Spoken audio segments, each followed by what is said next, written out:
Messieurs fidèles téléspectateurs de Bonjour le Faso, nous sommes ravis de vous retrouver ce mercredi pour ce numéro de Bonjour le Faso. Merci à vous de votre fidélité. Alors, vous l'avez suivi dans l'actualité, lundi dernier, le président du Faso était à Yako avec bien sûr d'autres autorités pour l'inauguration de Sofato, la deuxième usine de transformation de tomates au niveau de Yako. Il faut vous rappeler qu'il y a justement quelques jours, c'était la cérémonie donc d'ouverture officielle de l'usine de Bobo Dioulasso. Après Bobo, le président est parti à Yako pour inaugurer Sofato, l'usine donc Faso Tomate. Aujourd'hui, nous serons avec le président du conseil d'administration de cette usine-là. Il faut rappeler que Aziz Nia a porté ce projet bien avant donc l'APEC et aujourd'hui ce projet est une réalité aussi grâce à la contribution de l'APEC et grâce à la contribution de tout un chacun. Donc on va en tout cas en parler aujourd'hui avec notre invité Aziz Nia qui sera là sur ce plateau pour l'entretien d'aujourd'hui. Plus tard, on parlera aussi des anciennes gloires du hip-hop burkinabé parce qu'il y a un événement qui vise à les ramener au goût du jour, à les ramener justement à l'actualité. Donc on va revoir les anciens hip-hopeurs sur scène avec le promoteur Koulka, donc Karim Kompaoré qui est animateur et promoteur aussi du Baobab d'Or. Il sera là pour nous parler de cet événement. Alors voici planté le décor de l'émission d'aujourd'hui. Ne zappez surtout pas, rester avec nous pour l'aventure de ce matin. On part tout de suite et maintenant au mémorial Thomas Sankara puisque nous y sommes installés pour la rubrique à la découverte. Et nous nous intéressons à l'histoire du mémorial Thomas Sankara cette semaine. On poursuit avec les témoignages concernant ce mémorial. Le mémorial Thomas Sankara, c'est sur un site de 4 hectares pour commencer, extensible sur 14 hectares, pour aménager une infrastructure. Il y aura une tour, il y aura des statues, parce qu'on a juste une première statue qui est de Sankara qui est là, mais il y a d'autres statues qui sont prévues. Il y aura donc un musée, il y aura un mausolée pour les corps des victimes qui sont tombées le 15 octobre 1987. Il y aura donc une bibliothèque, il y aura un parc, il y aura de nombreuses infrastructures qui retracent les grands chantiers qui ont prévalu sous la Révolution. Souvent les gens réduisent le mémorial à juste la statue. Je crois que c'est une mauvaise compréhension de ce qu'on appelle mémorial. Mémorial Thomas Sankara, c'est toute une infrastructure sociale, historique, qui va permettre aux gens de se ressourcer sur la Révolution, sur Sankara, et également de tracer les autoroutes de l'avenir. Pour l'instant, on n'a pas l'estimation de l'ensemble de l'infrastructure qui est prévue sur le site du mémorial Thomas Sankara. On a juste une maquette qui n'est pas encore dévoilée au grand public. Et nous allons faire dans les prochains mois l'évaluation, l'étude de chiffrer pour donner au public combien ce projet-là va coûter. Les gens ont donné des chiffres au hasard sans jamais être dans une fondation. Nous donnons des informations quand nous avons la crédibilité. Parce que ce projet ne peut pas se mener sans une certaine confiance et une transparence à tous les étapes. Parce qu'on sait que c'est un des rares projets qui est suivi à la loupe, qui est suivi comme de l'huile sur le feu par tout le public burkinabé d'abord, mais surtout africain. Parce que tous les jeunes de l'Afrique ont dit ça, pour une fois c'est notre euro, on doit pouvoir contribuer. Non seulement nous-mêmes, nous avons demandé aux gens de contribuer avec 100 francs, 200 francs, même plus que ça. Pourquoi on a demandé ça? Parce que plus vous contribuez vous-même à construire une infrastructure, un monument, plus vous êtes tenu de regarder quelle est la qualité de ce monument.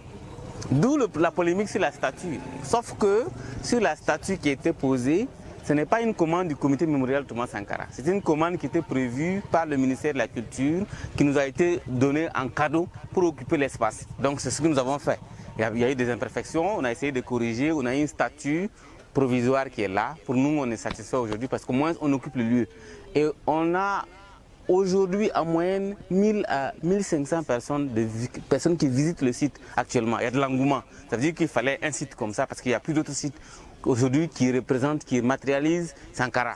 À part les infrastructures qu'il a laissées, le stade du 4 août, Rodoko, quelques infrastructures qu'il a laissées à Ouagadougou et dans d'autres dans les provinces, on ne voit pas les traces de la révolution.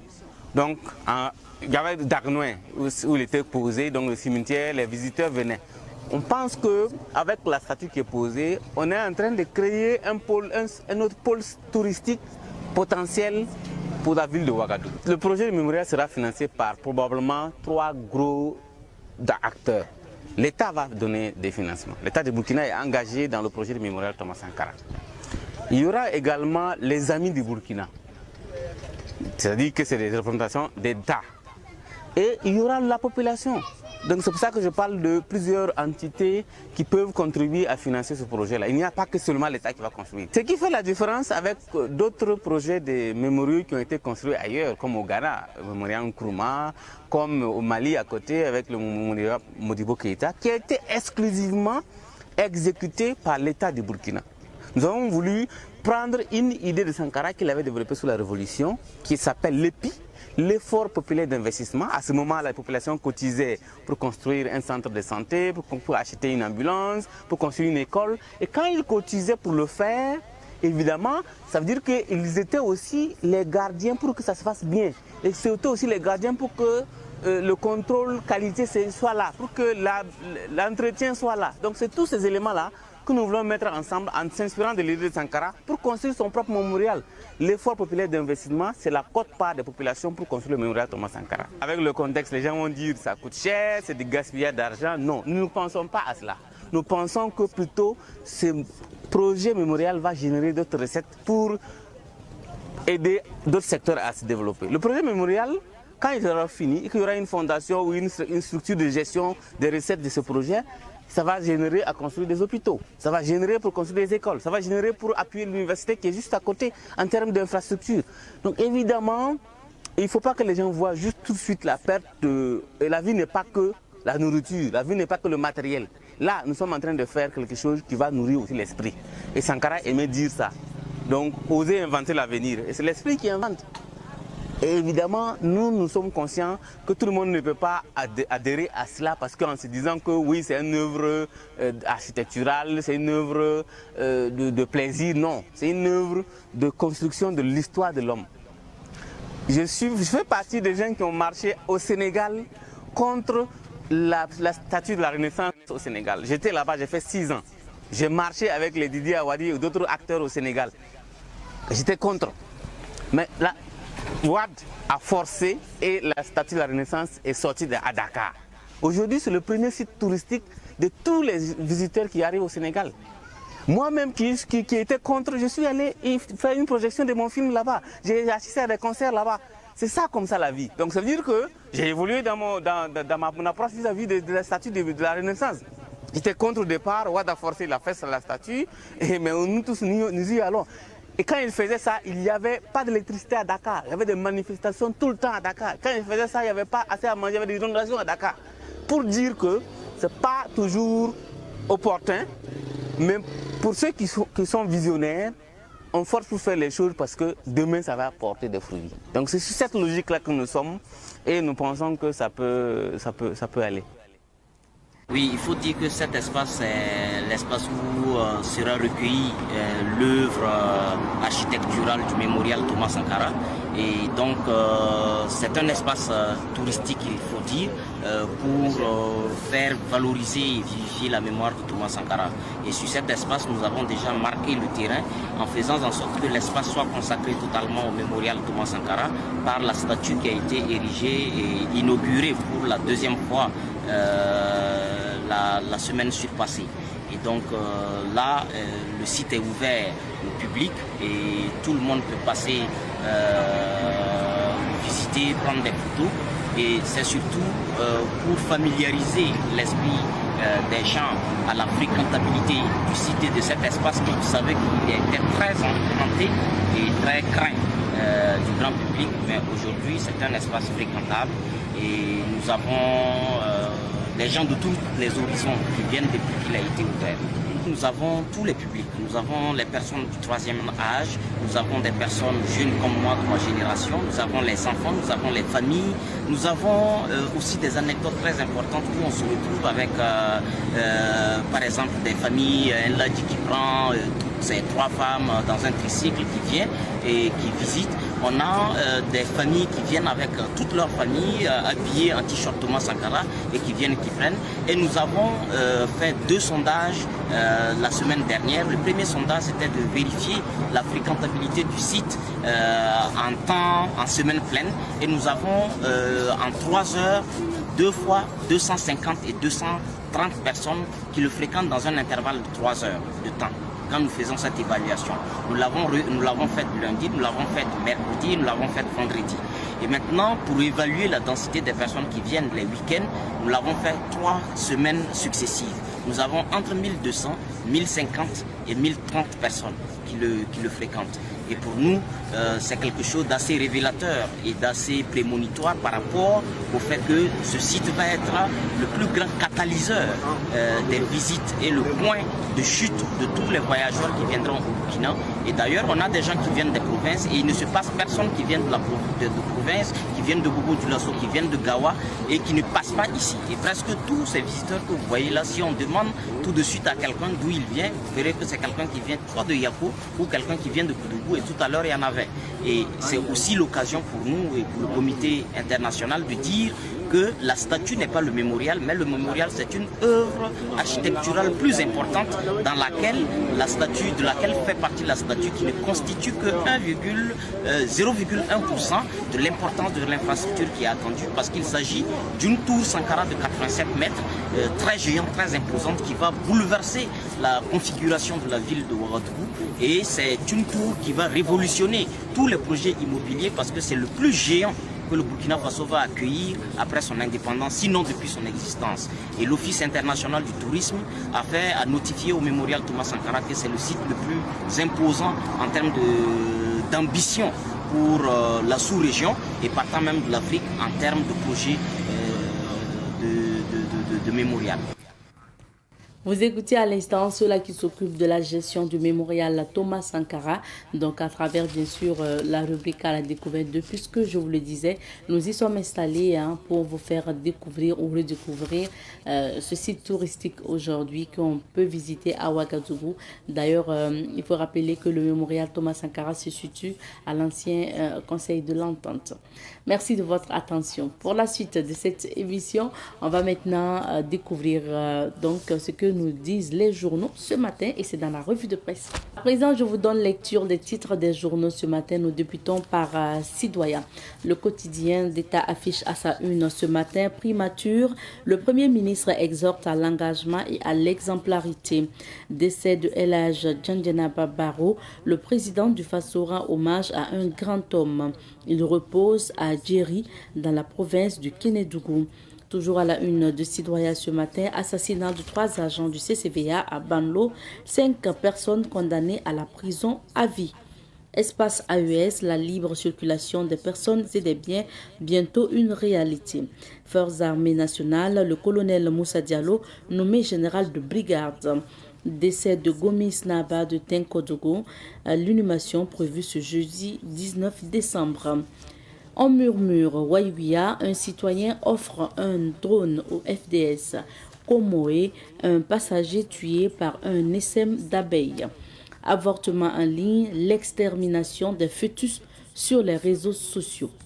Mercure, Yaya Jammeh et les fantômes du passé. On passe à présent à l'Express du Faso, le quotidien Bobolais. L'Express qui affiche à sa une ce matin: El Hadj Djanjenaba Barrow, le surveillant des moutons, est retourné définitivement à Djeri.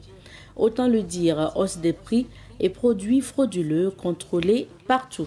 Communication sur les risques et engagements communautaires des professionnels de médias renforcent leur capacité à Bobo. Assassinat de 3 agents du CCVA à Banlo, 5 personnes condamnées à la prison à vie. Décès de Djanjenaba Barrow, condoléances et compassion de personnalité.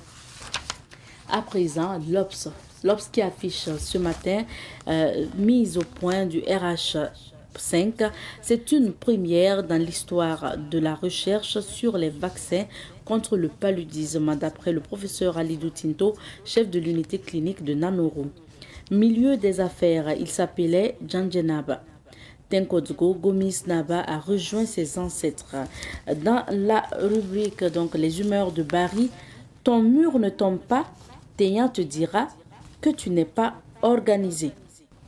Traitement des produits frauduleux saisis, fini les incinérations, place à la transformation. On découvre à présent les titres du journal Le Pays. Le Pays qui affiche ce matin prise de contact avec les responsables de structures de la primature. Le Premier ministre exhorte à l'engagement et à l'exemplarité. Décès de El Hadj Djandjenaba Barrow, hommage tout azimut à un baobab du monde des affaires. Révélation, affaire Joliba TV au Mali. Le président de la Maison de la Presse présente ses excuses au Burkinabé. Actu Foot Ballon d'Or africain 2024, l'énorme coup de gueule de Serhou Guirassy. Nous continuons avec les titres du journal Le Pays. Tinkodgo dans le centre-est. L'opérateur économique Gomis Naba est décédé. Assassinat de 3 agents du CCVA à Banlo, 5 personnes condamnées à la prison à vie. Amélioration des soins et services de santé au Burkina, des acteurs de la société civile en ordre de bataille. On termine avec le journal Aujourd'hui au Faso ce matin. Ce journal affiche à sa une décès de Djandjenaba Barrow et de Gomis Naba. 2 grands baobabs économiques tombent au Burkina. News du jour, bain de foule pour IB à Boussé. Inauguration de l'agence de prise en charge des victimes de guerre. La perpète pour les tueurs des 3 agents du CCVA. Des pourparlers pour l'ouverture de la frontière Bénin-Niger. Douane Burkina saisit des noix et amandes de karité d'une valeur de 44 890 000 francs CFA. 67 millions en argent et vivres pour la brigade verte. Un bon samaritain matinal nommé Inoussa Kanazui. Mayotte, un bout d'Afrique frappé par l'ouragan Chido. Alors, c'était là les titres des différents journaux que nous avions sous la main ce matin. On vous invite à vos kiosques à journaux afin de pouvoir donc vous délecter de l'actualité. À présent, on va découvrir les couleurs du temps et juste après, on retrouvera Aziz Niyan de Sofato pour donc parler de l'inauguration de l'usine de transformation de la tomate et surtout aussi des autres projets à venir. Recevons ce matin pour vous M. Aziz Niyan. Il est le président du conseil d'administration de la société de transformation donc, de tomates, l'usine de transformation de tomates, Sofato, donc Faso Tomate. Bonjour à vous, M. Niyan. Bonjour, madame. Bienvenue. Merci. Pas très fatigué parce que... Ça va. Nous sommes des VDP économiques, ça va. Bah, vous êtes toujours sur le terrain. Alors, M. Niyan, la première question, après l'inauguration de l'usine, de votre usine, le lundi dernier par le président du Faso, quel est le sentiment qui vous anime? C'est un sentiment de joie. C'est tellement immense qu'on ne peut pas expliquer. Parce que grâce à cette inauguration, nous avons pu restaurer notre honneur, notre dignité vis-à-vis du peuple burkinabé. Donc c'est inestimable, on ne peut pas quantifier cela. C'est comme si on vient de renaître à nouveau parce qu'il y a eu tellement de polémiques. Et en tout cas, on a vu le bout du tunnel grâce au président du Faso. Oui. On va parler des difficultés et puis on va même parler de comment Sofato a été installé et tout. Mais c'est la deuxième usine que le président a inaugurée dans le temps, dans ce mois-là. On se rappelle encore de l'inauguration de l'usine de transformation de tomates de Bobo, oui. Ensuite chez vous à Yako, donc oui. Pour le cas de Sofato. Est-ce que vous pensez que ça va apporter un plus au monde industriel burkinabé? Pour vous dire, par an, les importations en termes de concentré de tomates, ça part dans les centaines de milliards. Parce que quotidiennement, les ménages consomment la pâte de tomates. Donc, les 2 usines qu'on vient d'inaugurer, en un mois, est insuffisante. Donc, il nous faut aller jusqu'à 5-6 usines pour pouvoir, en tout cas, pouvoir satisfaire le marché national en termes de concentré de tomates. Donc, c'est déjà bon, oui. Mais nous allons travailler à ajouter des unités dans d'autres régions pour pouvoir, en tout cas, absorber tout ce que les maraîchers produisent, parce qu'au Burkina, les maraîchers produisent plus de 300 000 tonnes de tomates fraîches. Ils n'arrivent pas à écouler. Il y a d'autres qui périssent dans les champs, il y a d'autres, bon, ils n'arrivent pas à écouler. Donc je pense que ces 2 unités Et c'est comme des phases pilotes. Voilà, il faudra aller à des grandes unités qui peuvent transformer 1000 à 2000 tonnes par jour. Donc nous sommes en train de travailler progressivement avec le peuple burkinabé à travers l'actionnariat populaire pour la mise en place. Alors, est-ce que vous avez parlé aussi des tonnes de tomates produites? J'espère que finalement, si on se retrouve avec trop d'usines de transformation de tomates, on risque pas de manquer en tomates fraîches. Parce qu'il ne faudrait pas qu'on arrive au marché, qu'on nous dise qu'il n'y a pas trop de tomates sur le marché, parce que les usines là absorbent tout. Parce que quand on parle de concentré de tomates, c'est de 2 en 1.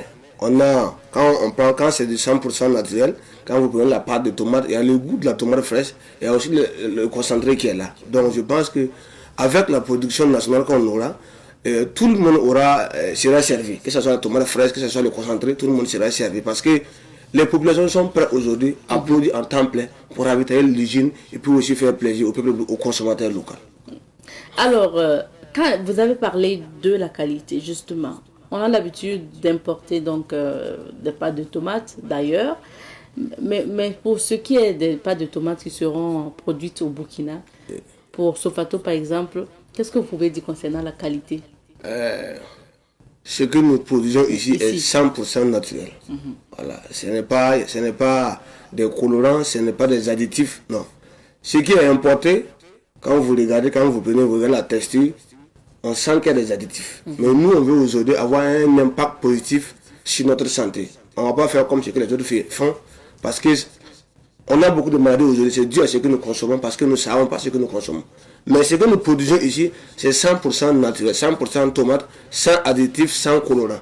Voilà, donc bientôt, tous ceux qui veulent peuvent aller certifier ça avec le laboratoire national. Mais par contre, ce que nous importons, la majeure partie, c'est les additifs. C'est peut-être 30% tomates, les 70%, c'est d'autres matières qui mettent pour pouvoir augmenter la quantité et pouvoir commercialiser en Afrique.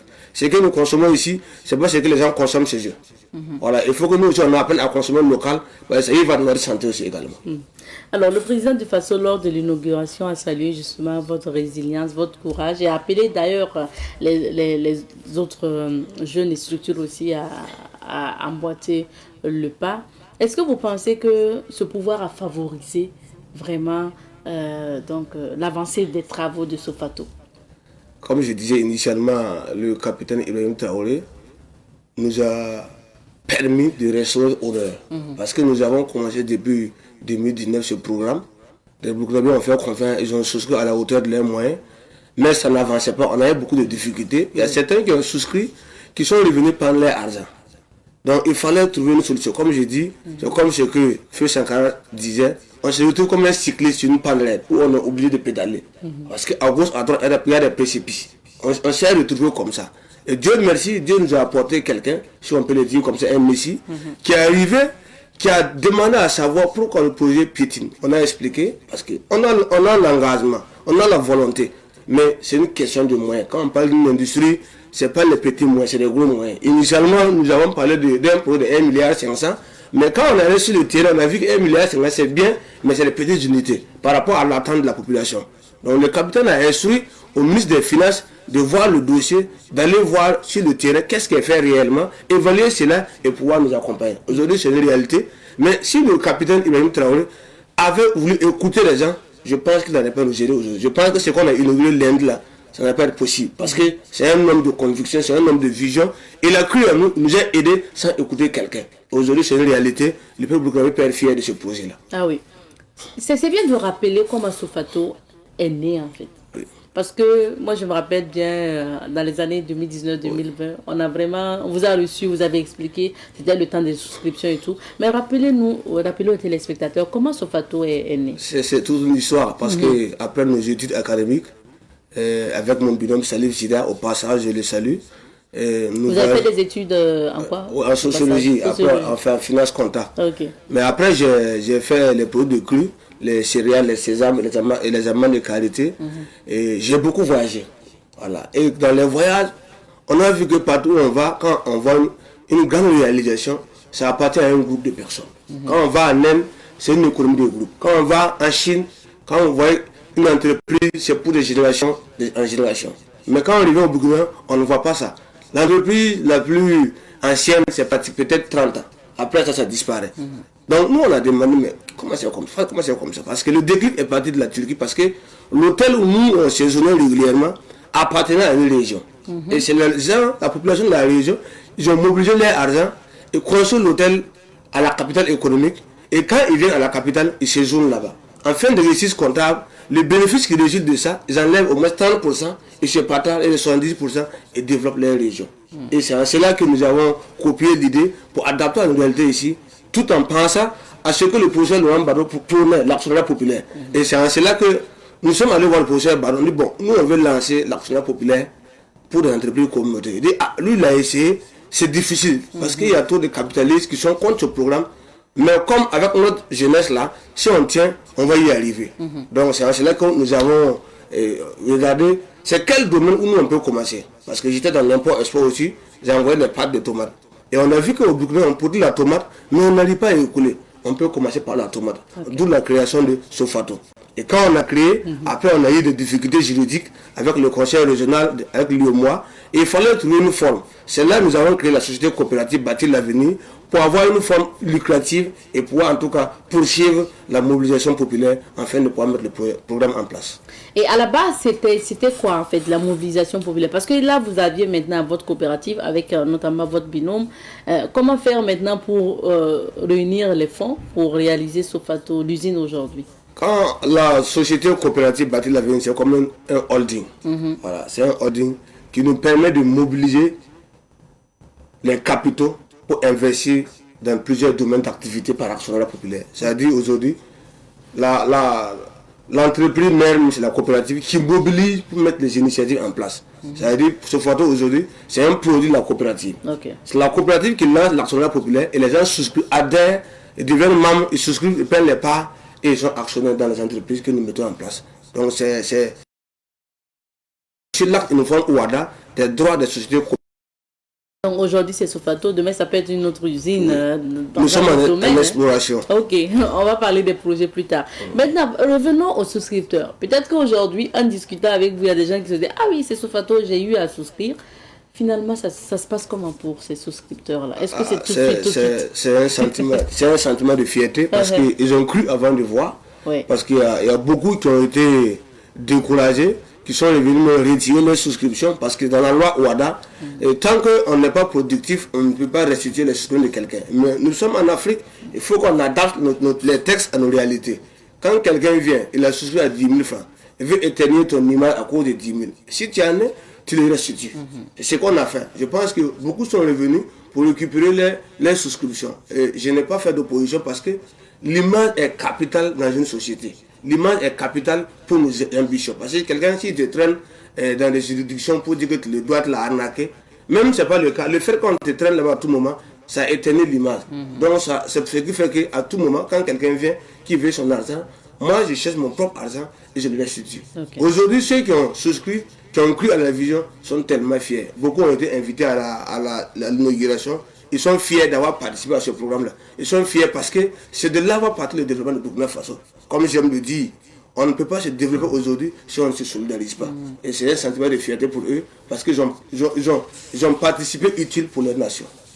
Alors, l'usine a coûté 5 milliards 650 millions et quelques de francs CFA. Alors, comment les fonds sont repartis en termes de...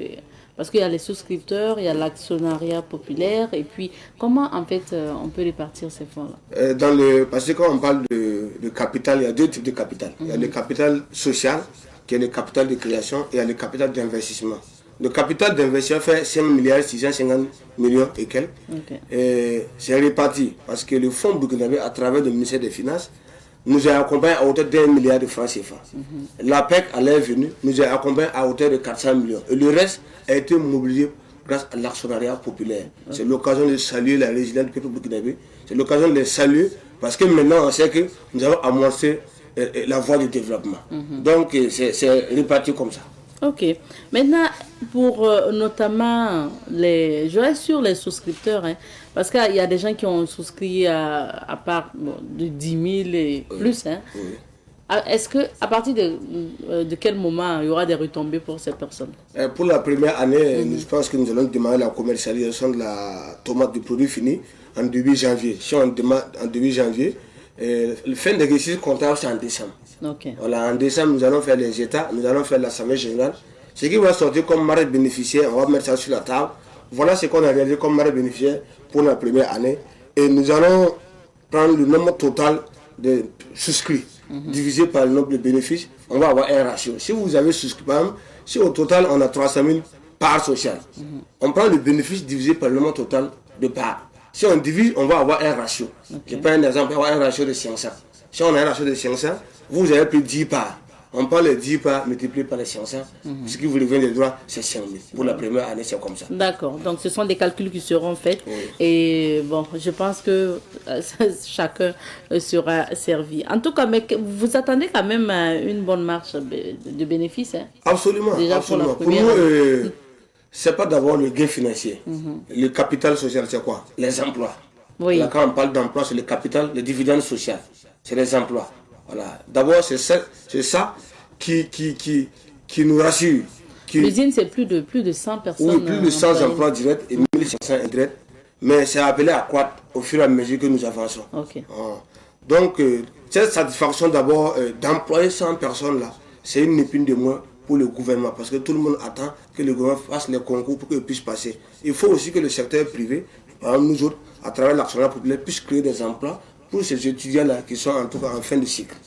Ce qui est bien, c'est que avec le lancement de ces usines-là, ça donne un autre point aussi à l'histoire du Burkina, c'est-à-dire des fils du pays qui montent eux-mêmes leur propre entreprise. Et donc, c'est comme le disait Thomas Sankara, c'est du consommation local qui arrive. Et puis, est-ce qu'aujourd'hui, vous pensez que ce projet-là devrait vraiment se poursuivre dans plusieurs domaines pour en venir au projet? Lorsqu'on parle de souveraineté aujourd'hui, il faut que nous arrivions à ne pas aller demander ailleurs. Et cela ne peut être possible que si ensemble nous faisons la promotion de l'actionnariat populaire pour les entreprises communautaires. Je répète pour dire qu'on n'a pas autre voie de développement aujourd'hui pour notre souveraineté si on ne se solidarise pas, si on ne fait pas la promotion de l'entrepreneuriat communautaire. Nous allons aller où pour prendre un prêt? Parce que nous voulons être souverains. On ne peut plus sortir pour dire qu'on veut un prêt tel ici. Non.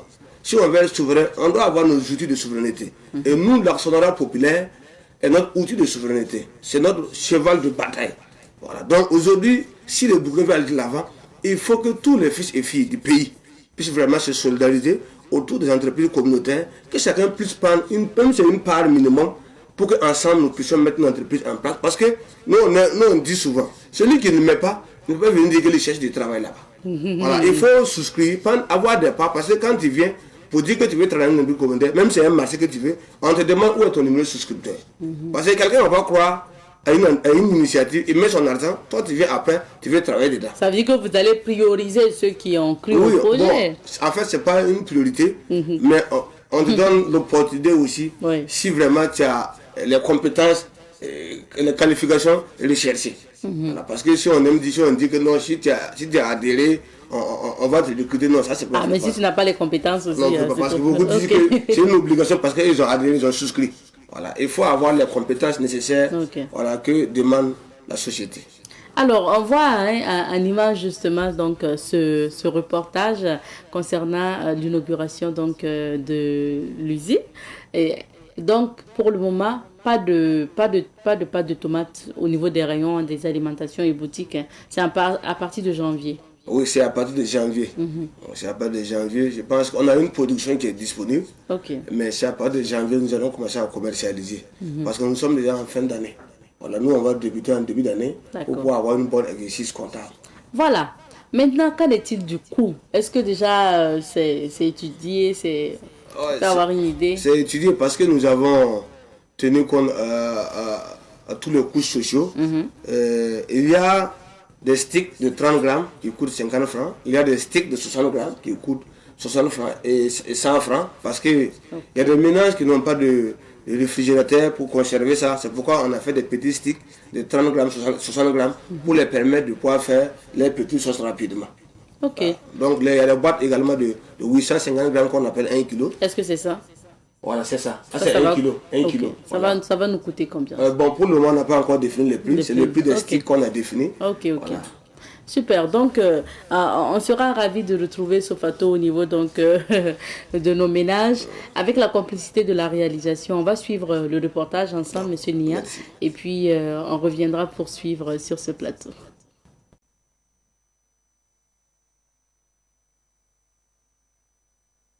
Une réalité après 6 ans d'attente.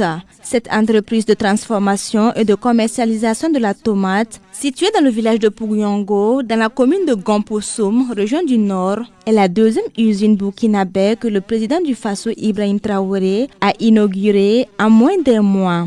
C'est un sentiment de satisfaction parce que les jeunes ici présents, ils sont un symbole de la résilience donc, du peuple burkinabé. Parce que comme ils ont dit, ça fait 6 ans qu'ils bataillent. Et à notre arrivée, nous avons constaté que le projet souffrait et ils étaient sur le point peut-être d'abandonner. Nous avons décidé de les aider à relancer le projet parce que ça va en droite ligne avec nos aspirations qui est l'entrepreneuriat communautaire à travers l'actionnariat populaire.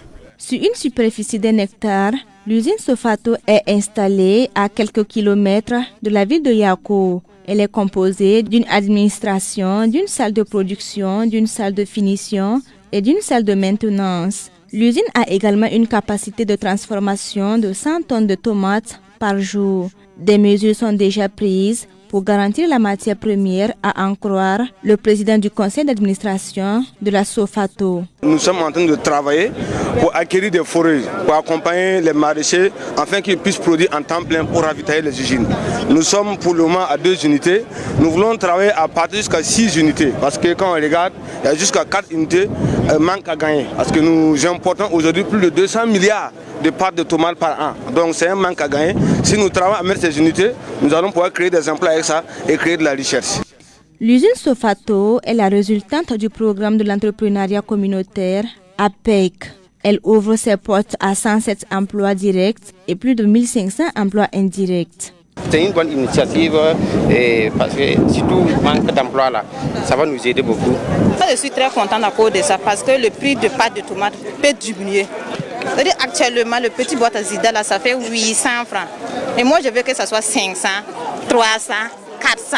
Le coût d'investissement de cette usine s'élève à plus de 5 milliards 600 millions de francs CFA, dont 1 milliard financé par le Fonds burkinabé de développement économique et social et 400 millions de francs CFA par l'Agence pour la promotion de l'entrepreneuriat communautaire APEC sous forme de prêts. La commercialisation de ces produits débute en 2025. Il est attendu pour la première année un chiffre d'affaires de 7 milliards de francs CFA.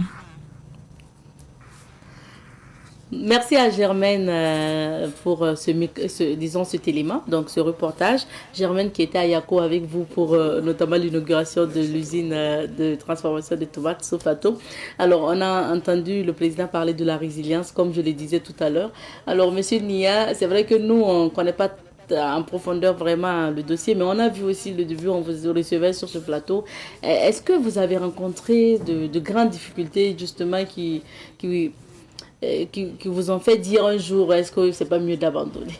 Outre le fait que certains souscripteurs revenaient quand même prendre leur souscription, est-ce qu'il y a d'autres difficultés, d'autres grandes difficultés? Comme on aime dire, l'échec est formateur.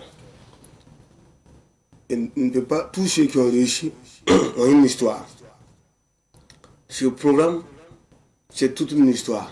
Parce que si on va décortiquer les difficultés qu'on a traversées, on ne pourra pas en finir. Mais nous avons été résilients. Comme ce que le président a dit, c'est un symbole de la résilience. Pour nous, c'est plus qu'une fierté, c'est une restauration de notre honneur. Parce que, outre même les problèmes de législation, beaucoup même, il y a eu des activités quand on part, on veut faire une photo avec des personnalités, ils refusent. Parce qu'ils se disent qu'ils ne veulent pas coller leur image à des arnaqueurs. Voilà. Même dans nos familles, il y a des gens qui nous rejettaient parce qu'ils ont dit que dans quelques jours, on va nous arrêter parce que nous avons pris l'argent des gens. Quand quelque chose est nouveau, c'est difficile, il faut tenir, il faut persévérer, il faut être résilient. Nous avons voulu tenir pour montrer le chemin à la jeunesse, comme ce que le président a dit, montrer que c'est possible. Tout ce qui est imaginable et réalisable par l'homme. Il suffit d'y mettre le courage, l'abnégation nécessaire. Parce que nous, on veut aujourd'hui, quand un jeune commence avec un projet et qu'il pense à abandonner, s'il pense à nous, qu'il soit résilient et qu'il puisse voir le bout du tunnel. Sinon, les difficultés, on en a vu beaucoup. Voilà, on en a vu beaucoup. Il y a d'autres même, il y a eu des personnalités qui ont passé par d'autres systèmes pour nous créer des problèmes parce qu'ils voulaient tout simplement que nous, on arrête l'artisanat populaire. Mais nous, à l'époque, on a vu que c'est ça seulement qui est la seule voie de développement pour le Burkina Faso. Il fallait tenir. Si on n'avait pas tenu, les capitaines allaient venir trouver qu'il n'y a pas de pionniers. S'il n'y a pas de pionniers, on ne peut pas concrétiser quelque chose. Aujourd'hui, c'est une fierté nationale pour nous de voir que le chef de l'État, le capitaine Ibrahim Traoré, a épousé cette vision-là pour le bonheur du peuple burkinabé. Oui, épouser la vision, c'est surtout avec le lancement aussi de l'APEC. Oui. Et grâce à l'APEC, il y a eu l'usine aussi de Bobo Dioulasso. Est-ce que vraiment vous êtes fiers aujourd'hui quand même d'avoir essayé quelque chose qui marche, qu'aujourd'hui on veut donc étendre sur le monde des affaires burkinabé? C'est historique, parce que beaucoup en parlaient, n'ont pas concrétisé. Oui. Nous l'avons fait avec le capitaine Ibrahim Traoré. C'est historique. C'est comme on dit qu'on n'a jamais proféré ce soir. Sinon, c'est plus que parce que grâce à nous, des jeunes vont avoir du travail. Grâce à nous, les gens sur toute l'Afrique sauront que si nous nous solidarisons, on peut développer l'Afrique. Aujourd'hui, l'expertise est demandée partout. Voilà. Mais nous, on n'est pas encore prêts pour sortir, partager notre expérience. Parce qu'on veut d'abord que notre peuple puisse bénéficier de notre expérience. Nous sommes d'abord des nationalistes avant d'être des panafricains. On veut d'abord créer de l'emploi pour notre peuple, que tous les Burkinabés puissent souscrire. Aujourd'hui, quelles sont vos attentes aussi à l'endroit des populations, surtout par rapport à vos pâtes de tomates qui seront disponibles dès janvier? Bon, pour nous, c'est déjà un acquis pour la consommation parce que premièrement, c'est du 100% naturel. Deuxièmement, nos consommateurs sont nos actionnaires. Voilà. Troisièmement, monsieur me dit que c'est si tu es actionnaire, si tu consommes, ce que tu as mis dedans là, en fin d'exercice comptable, tu vas avoir des dividendes. Également, si tu es un patriote, tu dois consommer ce que nous produisons ici. Mais évidemment, il faut que ce soit de la qualité. Si ce n'est pas de la qualité, ils ne sont pas obligés de consommer. C'est pourquoi nous travaillons, quand vous regardez le design de la boîte, c'est compétitif. Vous n'allez pas trouver sur le marché une boîte où le design est beau comme ça. Parce que d'abord, le design attire et le contenu garde le consommateur. Donc nous avons travaillé sur tous ces aspects-là pour être compétitifs au-delà même de nos frontières. Ah oui.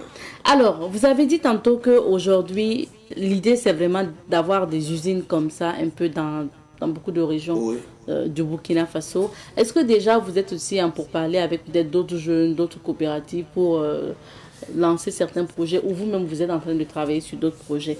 Aujourd'hui, la coopérative est en partenariat technique avec l'APEC. Nous apportons notre expérience au niveau de l'APEC à travers la mobilisation des souscriptions, également la mise en place des entreprises communautaires. Vous avez vu l'usine de Bobo, c'est notre expertise qui a permis de pouvoir la mettre en place. Également, dans les jours à venir, en janvier ou soit en février, en début d'année, nous allons faire la pause, la première pierre de l'usine de Tienkourgo. Tomates aussi, hein? Tomates. Moi, j'ai peur que les tomates ne suffisent pas. Comme j'ai dit dans l'élément, nous allons trouver une formule pour que les marchés puissent produire en temps plein. Voilà. Ils veulent produire, mais non pas de fourrage. Mais nous allons trouver des mécanismes pour qu'ils puissent avoir les fourrages et qu'ils puissent avoir un dispositif d'irrigation et produire en temps plein. Voilà. Et mobiliser les populations en coopérative. Vous savez que chaque famille a une terre. Si chaque famille a une terre, s'ils ont des retenues d'eau, des fourrages, ils vont cultiver.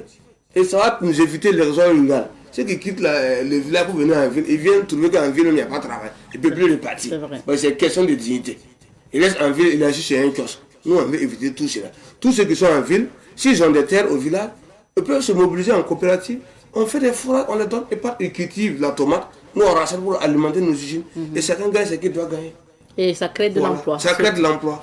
Comme vous l'avez dit. Et également, ça lutte contre le grand banditisme. Ce que nous vivons aujourd'hui, une partie, c'est parce qu'il y a le chômage grandissant. Quelqu'un qui est assis, on vient, le terrorisme. On vient, on dit, bon, tiens 10 000. Il prend. Demain, on lui tient 20 000. Après, on lui dit, bon, la source là, c'est là. Il va aller. Mais si tu travailles, tu as ta petite famille, tu ne vas pas risquer cette vie-là. Tu ne vas pas risquer ta vie pour aller là-bas. Voilà, c'est pourquoi nous, on dit, aujourd'hui, si on veut se développer, si on veut être souverain, si on veut quitter là où nous sommes aujourd'hui là, il faut qu'on arrive à créer des emplois à grande échelle. créer des emplois à grande échelle par les usines, par les entreprises et autres aussi. Oui. Est-ce que vous pensez que votre expertise aujourd'hui peut être appliquée aussi sur d'autres domaines, par exemple les mines et autres choses? Comme je vous disais initialement là, nous, on mobilise et là où on voit qu'on peut mettre une entreprise communautaire en main. Okay. Déjà, avec la PEC, on est sur une mine à Gawa, la mine Bielmera Mining. Bientôt, on va inaugurer, c'est en construction. Voilà, on a lancé ça depuis août dernier, mais bientôt, on va inaugurer l'usine aussi. Voilà, ça veut dire que l'outil que nous avons aujourd'hui là peut tout faire. Voilà, ça peut même mettre plusieurs mines, les mines industrielles. Ça dépend de la mobilisation populaire, ça dépend des souscriptions. C'est pourquoi nous on dit que chaque Burkinabé doit grouiller, même c'est le minimum de souscription, souscrire à la paix pour que nous puissions poursuivre notre ambition des entreprises communautaires. Parce qu'on ne veut plus aller demander, on ne veut plus aller prêter, non. On veut être indépendant, on doit pouvoir manger dans notre propre poste. C'est important. Merci. Merci beaucoup, M. Nia. Alors, on a épuisé notre temps. Aujourd'hui, quel est votre mot de fin? Mon mot de fin, c'est d'abord dire merci au capitaine Ibrahim Traoré, chef de l'État président de Faso, qui a cru à une jeunesse qui se battait, qui agonisait, qui avait la soif, la rage d'entreprendre, de promouvoir un outil de souveraineté, et il l'a accompagné en toute sincérité. Il nous a permis de restaurer notre honneur. On insiste sur ça parce qu'on sait de quoi on parle. Même quand ton enfant part à l'école, on dit voilà ton enfant, voilà ton enfant. Ça a impacté négativement sur nos familles. Nous disons merci infiniment. Nous disons que nous sommes avec lui aujourd'hui, demain et pour toujours dans notre marche vers notre souveraineté. Nous lançons un appel au Burkinabé de venir souscrire à l'actionnariat populaire, à l'APEC, pour qu'ensemble, nous puissions créer des unités de transformation par région, par potentialité. Chaque région a ses potentialités. On peut créer un entreprise par région grâce à l'actionnariat populaire. On n'a pas autre issue. S'asseoir pour dire que ça ne va pas marcher là, ce n'est pas bon. Il faut essayer. La première des choses, c'est d'avoir mettre en place. La deuxième des choses aussi, c'est de bien gérer. Nous avons mis en place, et tout le monde sait, sous le leadership du capitaine Ibrahim Traoré, tu ne peux pas faire de la malgouvernance. Une fois que c'est déclaré, tu seras révoqué avec effet immédiat. Et sachez que nous sommes des pionniers. Nous, on sait que la mise en place, après la mise en place, il faut gérer. Et nous, on veut que ça soit pérenne. Si ce n'est pas pérenne, là, la vision n'a pas de sens. Donc, nous travaillons à ce que ça soit pérenne. Et nous disons au peuple burkinabé de venir souscrire massivement à l'APEC pour qu'ensemble nous puissions, en tout cas, bâtir un Burkina prospère, libre et souverain. Merci beaucoup, Aziz Nia. Je rappelle que M. Aziz Nia est le président du conseil d'administration de la société de transformation de tomates de Yako, Sofato, qui a été inauguré le lundi dernier, il faut le rappeler, par le président du Faso ainsi que d'autres autorités. Alors, on va s'arrêter ici pour l'entretien d'aujourd'hui. De retour sur ce plateau pour la suite de cette émission, on va repartir à la rubrique à la découverte. Je rappelle que nous visitons cette semaine le mémorial Thomas Sankara. Donc on vous invite à écouter certains responsables de la gestion de ce mémorial et on revient. Le mémorial Thomas Sankara, c'est sur un site de 4 hectares pour commencer, extensible sur 14 hectares, pour aménager une infrastructure. Il y aura une tour, il y aura des statues, parce qu'on a juste une première statue qui est de Sankara qui est là, mais il y a d'autres statues qui sont prévues. Il y aura donc un musée, il y aura un mausolée pour les corps des victimes qui sont tombées le 15 octobre 1987. Il y aura donc une bibliothèque, il y aura un parc, il y aura de nombreuses infrastructures qui retracent les grands chantiers qui ont prévalu sous la Révolution.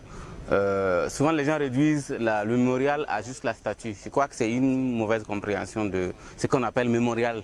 Mémorial Thomas Sankara, c'est toute une infrastructure sociale, historique, qui va permettre aux gens de se ressourcer sur la Révolution, sur Sankara, et également de tracer les autoroutes de l'avenir. Pour l'instant, on n'a pas l'estimation de l'ensemble de l'infrastructure qui est prévue sur le site du mémorial Thomas Sankara. On a juste une maquette qui n'est pas encore dévoilée au grand public. Et nous allons faire dans les prochains mois l'évaluation, l'étude de chiffrer pour donner au public combien ce projet-là va coûter. Les gens ont donné des chiffres au hasard sans jamais être dans une fondation.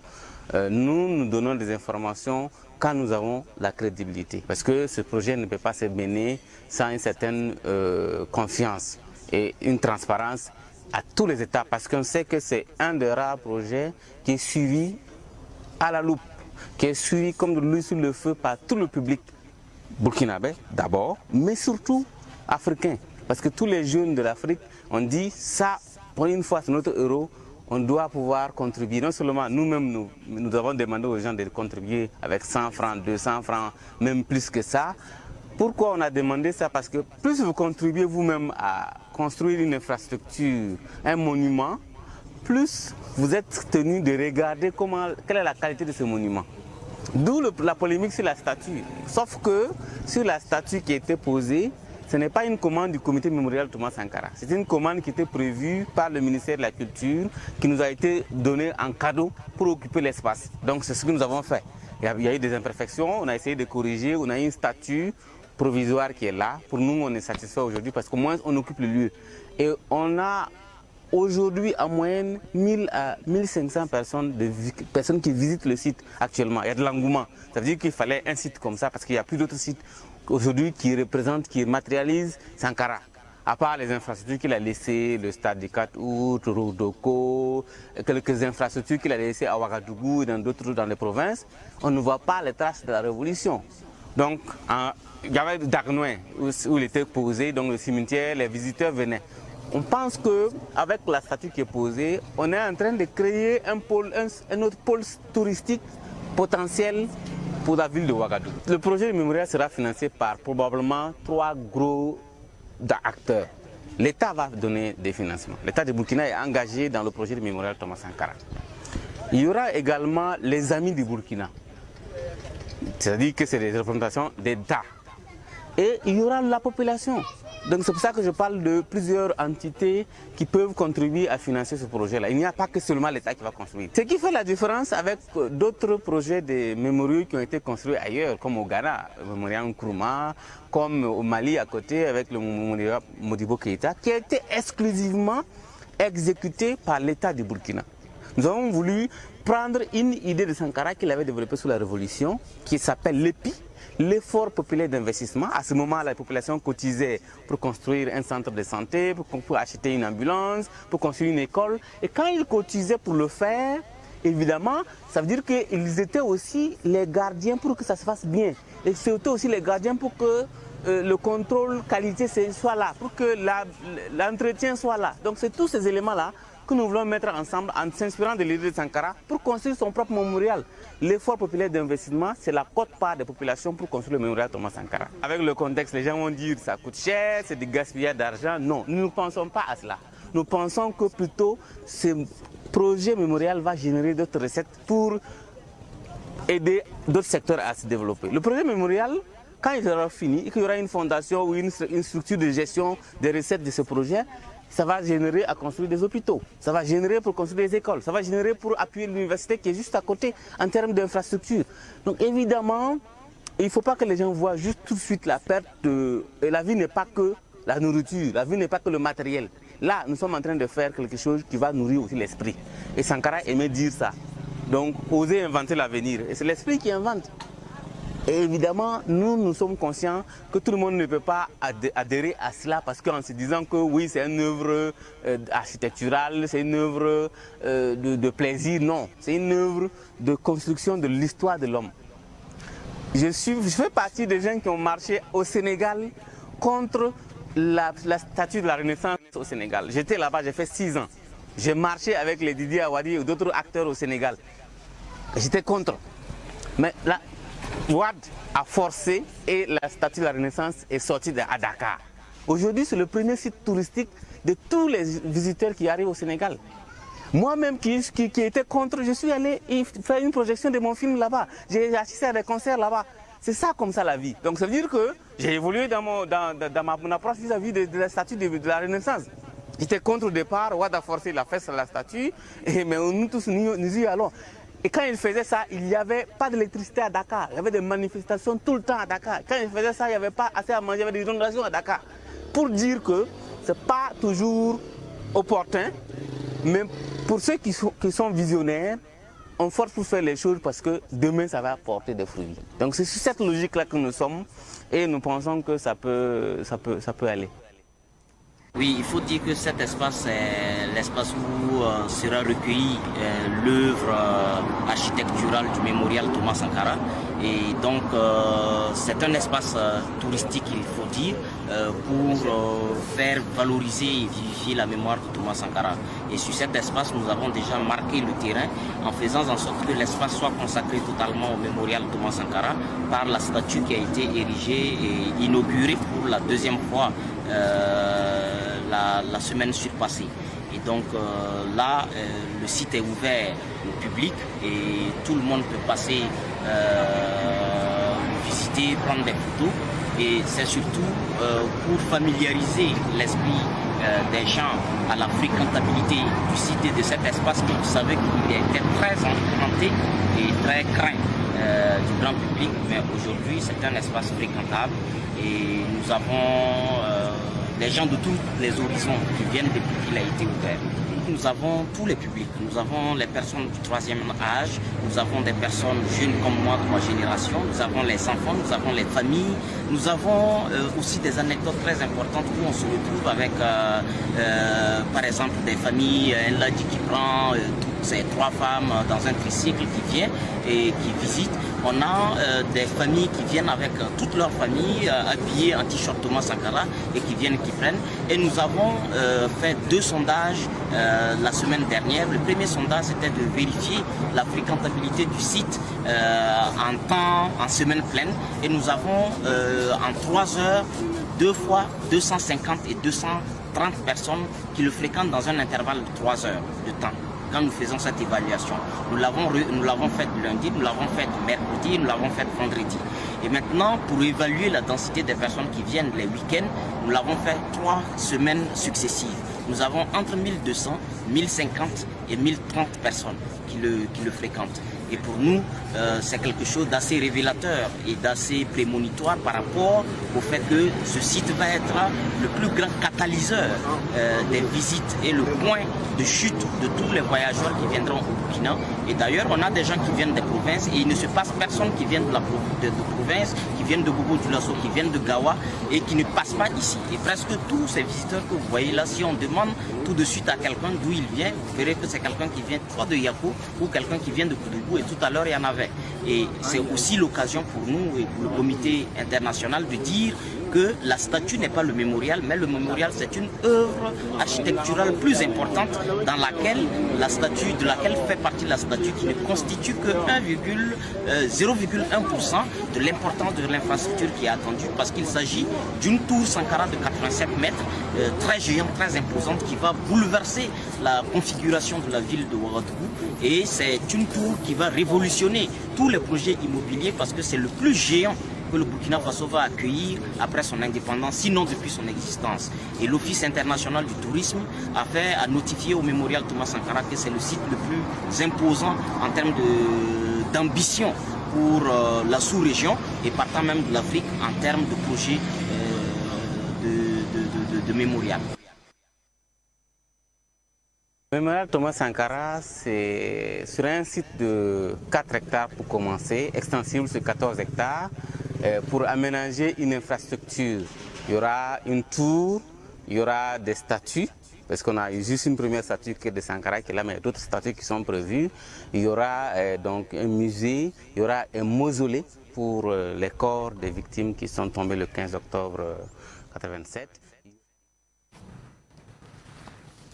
Et bien sûr, on se retrouve juste pour se dire au revoir puisque le temps imparti à cette émission est terminé. Merci à vous, fidèles téléspectateurs, de votre attention. Merci de nous avoir suivis. On se retrouve, Inch'Allah, demain jeudi pour d'autres aventures. Prenez soin de vous et puis on vous souhaite une excellente journée. Tchuss.